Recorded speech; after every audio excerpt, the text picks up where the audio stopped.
नमस्कार मंडळी, आज पुन्हा एक नवीन कहाणी घेऊन आलो आहे तुमच्यासाठी।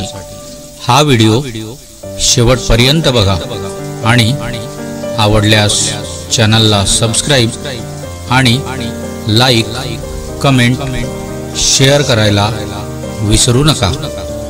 चला तर सुरू करूया। आजचे शीर्षक आहे क्षण।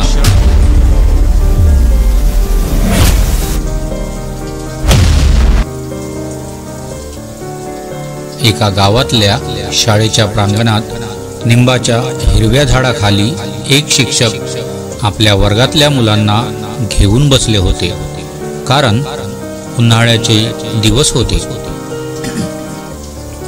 वर्गात सगळ्यांनाच घाम येत होता, तेव्हा निंबाच्या झाडाखाली गारव्यात शिकवणं चालू होतं। शिक्षण तेच असतं की ज्यात मुलांच्या आयुष्यात चांगला बदल घडवून आणता येतो।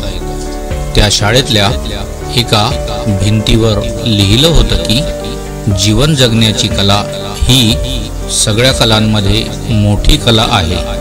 कधीतरी आपल्या आयुष्यात अशीही वेळ येते की आपल्याला वाटतं आजवर जे काही जगलो ते सगळंच वाया गेलं। अशा वेळी आपलं मन नेहमी भूतकाळाच्याच विचारात रुतून बसलेलं असतं। खरं तर मनाला भूतकाळातच रमायला जास्त आवडत असेल, कारण सकाळी उठल्यापासून तर रात्री झोपेपर्यंत मनात काही ना काही विचार सतत चालू असतात। ते सहसा आपल्या भूतकाळासंबंधी असतात। कधीतरी 4-5 माणसं जमली की ते नेहमी आपल्या भूतकाळातल्या आठवणी सांगण्यात रमून जातात।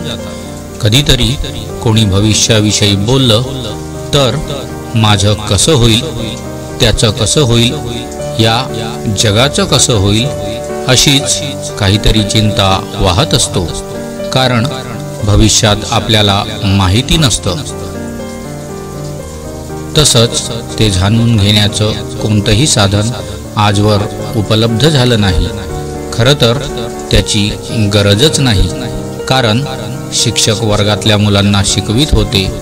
मुलंही पुस्तकाबाहेरचं असल्यानं कान देऊन ऐकत होते। माणसाचं खरं जीवन हे त्याचा चालू वर्तमान असतं, पण एवढी साधी गोष्ट आपल्या लक्षात येत नाही। त्यावेळी आपलं मन मात्र भूतकाळात आपल्या हातून झालेल्या चुका, ज्या कधीच दुरुस्त करता येत नाही, कारण ती वेळ निघून गेलेली असते। तसंच भविष्याची चिंता, त्याचं नेमकं स्वरूप आपल्या लक्षात येत नाही, तरीही यातच आपलं मन नेहमी गुरफटलेलं असतं। अशा परिस्थितीत आपल्या हातून एक अक्षम्य अशी चूक होते, ती म्हणजे आपल्या आयुष्यात बदल घडवण्यासाठी आलेले जे काही वर्तमानातले क्षण आहेत ते आपल्या जीवनातून निसटून जात असतात।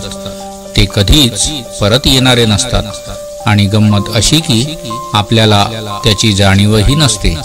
तेव्हा मुलांनो, मी तुम्हाला एवढंच सांगतो की भ्रमात जगू नका, नेहमी सजग राहून जगा।